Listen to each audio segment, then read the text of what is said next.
Cik bieži tevi nācies dzirdēt, būs jau labi, ko tu ņemies, paies laiks visu dziedina, šīs visas frāzes. Cik bieži tu to esi dzirdējis no cilvēkiem, it sevišķi no tuviem, kuri, kad kaut kas ir noticis, vai tevi nodarīts pāri, šie cilvēki pēc laika tuvie tēlo, kad nekas nav noticis. Laiks taču visu dziedina, dzīvosim vienkārši tālāk. Ko tas norāda? Kāpēc tev tam jāpievērš uzmanība? Protams, ja tev interesē sava labsajūta, sava labklājība, tad tas nozīmē to, ka šie cilvēki neuzņemās atbildību par to, ko viņi dara, un viņi nemāk komunicēt, viņi nemāk izrunāties, viņi nesaprot lietas, viņam vieglāk liekas strādā šis brīnumainais, maģiskais triks.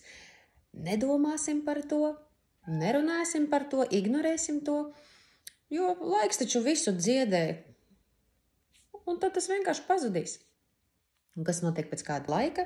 Notiek tas, kad jūsu dzīvē sāka kaut kas nestrādāt, jo jūs čakarējat paši sevi un zemapziņa saprot, tā tad tu pret manīm izturies šādi, tas ir tā norma, ok, turpinam ievērot tās lietas, lai sevi apčakarētu. Mēs skatāmies, šito izdarīja mums pāri. Mēs atrodam tādus cilvēkus, kā ķirsīšus uz tortes, kuri mūsu triggerus nospiež, lai mēs paši atkal pārliecinātos, tiešām tie cilvēki ir slikti, viņi tiešām rīkojas negodīgi. Šādos gadījumos mēs apstiprinam sev, tev to nevajadzēja darīt, tur tev nevajadzēja līst, laiks visu dziedē, tiešām būs jau labi. Uzliksim plāksteri, padarīsim kaut ko citu, paskaties, cik ir labi. Un tad kaut kādā mirklī, kad tev ir nozīmīgs, svarīgs kaut kāds notikums, tev dzīve pagriežās pret tevīm ar otru pusi, un tu saproti, kad kaut kā uz priekšu tur vēl bāsties tai dzīvē tālāk, dziļāk iekšā. Kaut kā tur nav tās lietas, ko tu gribi, jo tā dzīve pret tevīm pagriezusies ar otru pusi. Un tad sanāk zemapziņa, viņa met ārā šos tavus iekšējos gļukus, ko tev pārējie ir iemācījuši, kā būs jau labi, viss kārtībā, jo tu arī nemāki turpmāk vienkārši risināt šīs problēmas, kad kaut kur vajadzīga vienkārši komunikācija, izrunāšanās. Bet pretī tev ir tāda siena, kurš saka, liecies mierā, ko tu vari ņemties, būs jau labi. Tad šādi bērni, kur uzaug tādās ģimenēs, kur visu laiku būs jau labi, neraudi, nepārdzīvo, viņi izaug lieli, viņi saprot, ka viņi nemāk uzņemties atbildību. Viņi varbūt to, protams, arī nesaprot, jo bieži vien tam tiešām ir vajadzīga terapija, lai cilvēks atkal iemācītos savu dzīvi turēt sev izdevīgos grožos. Nevis ļaut citiem sevi iegrožot, bet viņš pats sāk noteikt, kas priekš viņa būs labi. Un tad šādā veidā būs jau labi, pacietīsimies, cilvēki ciešās visu dzīvi bieži vien un nesaprot, es taču visu daru pareizi, viss ir it kā labi, bet kāpēc viņš pret maniem tā izturās, kāpēc tas mani neuzklausa, kāpēc viņš mani neatbalsta, kāpēc un tā mūžīgie kāpēc. Un bieži vien liekas, man taču viss ir kārtībā. Vienīgi varētu tur tāds sīkumiņš būt, it kā viss man ir labi, bet iekšējā sajūta saka, es neesmu līdz galam laimīgs vai laimīgi, Ja tev ir šī sajūta, nekavējies, nevelc garumā, tev nav citas dzīves, tu dzīvo šodien, un tā šodien, ja viņi tev ir sūdīgi, tad laiks visu dziedina, tā būs jau tikai nāve, kas tevi izdziedinās. Jo, ja tu nesaproti, ka tev vajag beidzot sākt dzīvot, jo tev iekšējā sajūta visu laiku saka, nav labi, šitas, ko es daru, man īsti nepatīk, man nepatīk tā attieksme, kāda man ir par savu partneri, vai man nepatīk attiecības darbā. Kaut kas ir, kas nepatīk. Vienmēr var gadīties, ka kaut kādā sfērā tev kaut kas neiet. Un tā viena sfēra var sabojāt pilnīgi visas pārējās. Tas ir tāpat kā mēslu čupa medus mucā, var visu mucu medu sabojāt. Diez vai tu ēdīsi sūdīgu medu, medu ar sūdiem, jo labāk laicīgi sākt saprast, kur tiešām ievākt to medu, lai tev tur kāds neatnāk un nepietaisa tavu pūra lādīti, tavu paveikto darbiņu, jo būs jau labi. Es nezinu, vai lielākai daļai ar to pietiek, kad būs jau labi. Un tas nenozīmē to, ka mēs sev stāstīsim, ko man tagad teikt, tad viss ir slikti, jo lielākajai daļai jau ir divas galējības, ja viss ir slikti, .lv, ja, šis gadījums, kad viss ir slikti. Un tad ir tā otra galējība, būs jau labi.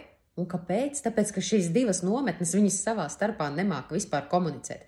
Viņi nemāk būt tajā vidū, kur notiek tā dzīve. Viņi pa tiem kaktiem tur kā bumbas tiek izsistas, un viņi tur visu laiku savā galējībā maļās, ņemās, un viņi nesaprot, kā noturēties tajā centrā. Jo tas centrs, tā kā virpulī, viņus izsit ārā. Kas notiek virpuļa centrā, kad ir, piemēram, tornādo? Tur ir tas spēka punkts, kurā ir pilnīgs miers un tukšums. Ja? Tas viss enerģija griežās riņķī. Vislielākais jandāliņš notiek ārpusē, nevis iekšpusē tam virpulim. Ja tu esi ar mieru šo virpuli laist savā dzīvē un ārdīt tālāk visu savu dzīvi, nu, tu, protams, vari to turpināt. Ja tu esi meklējumos kādu terapiju, kādu coachinga pasākumu vai jebko citu, nu, es tev vienkārši varu ieteikt nedomāt par to, kādi priekšnosacījumi tev ir tam, kādam jābūt tam cilvēkam, kurš tev var palīdzēt. Vienkārši atnāc pie mums nokonsultēties, un iespējams, ka tu varēsi saņemties šim galvenajam solim, veikt šīs pārmaiņas, jo lielākā daļa, kuri atnāk uz konsultāciju, viņi saprot, kādā pakaļā viņi reāli dzīvo, jo tā dzīve pret viņiem ir pagriezusies ar to otru pusi. Jā, varbūt ne visās sfērēs. Man tikai pietiek, kad rekur šeit man ir jābučo tā pakaļ šajā vienā sfērā. Tas ir ok. Ok, fine. Ja tev tas tā patīk, tu vari turpināt. Ja tev gadījumā interesē uzlabot savu dzīvi, pašsajūtu, tās sfēras, ieraudzīt, kurā mucā ir tas sūdiņš, tad vienkārši tev jāmāk saprast, kas ir tavi mērķi, kas priekš tevīm ir vajadzīgs, nevis tas, ko tev ir iemācījuši visi pārējie, bet tev patiešām, tad, kad tu saproti, šis man ir svarīgi, tu pie šī es vēlos strādāt, jo tad, kad es sekoju šai sajūtai, es jūtos labi, es jūtu beidzot savu piepildījumu, es jūtu, kad man ir spēks, es jūtu, kad es esmu vērtība.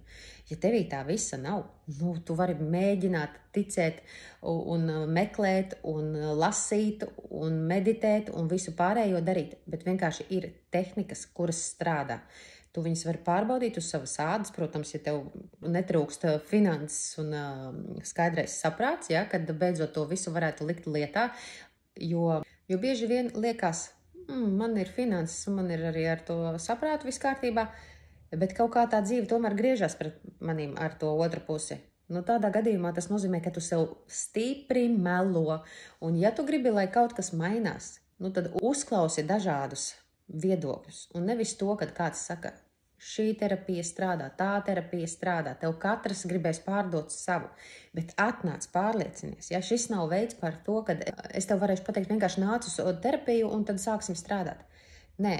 Man nevajag, lai tu vienkārši nāc uz terapiju, man vajag, lai tu saproti, ko tu dari, vismaz tik daudz, ja? Jo cilvēks, kurš nezin, kā tikt tālāk, viņš ir stipri slims ar to vīrusu, kas viņam ir iepotēts, un viņš pats nevar no viņa tikt vaļā. Tādēļ viņam ir vajadzīga šī operācija mentālā, kur ar īpašām tehnikām tev pavalk to čipiņu ārā, un tu pats skaties, ko man viņš dara.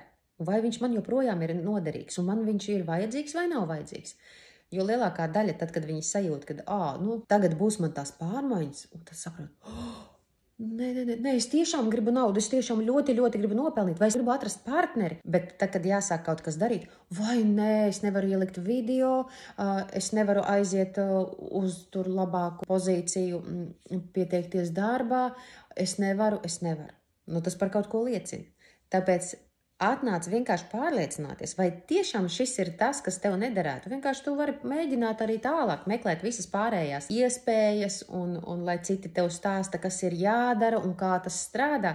Šeit ir par tevi runa. Tu vari nonākt līdz tam, ka tu saproti, kas tu esi, kā tev ir vislabāk. Un nevis tāpēc, ka es tev to teikšu, bet tāpēc, ka tu tā beidzot sajutīsies. Jo tad, kad nonāksim pie taviem resursiem, tu būsi ļoti pārsteigta. Kas tevī iekšā glabājās, ja tu liec lietā savu patieso potenciālu. Gadījumā, ja tev tāda vēlme ir, vari pieteikties uz konsultāciju veiksmesterapija.com un iespējams, ka tu būsi gana drosmīgs vai drosmīga, lai mainītu savu dzīvi.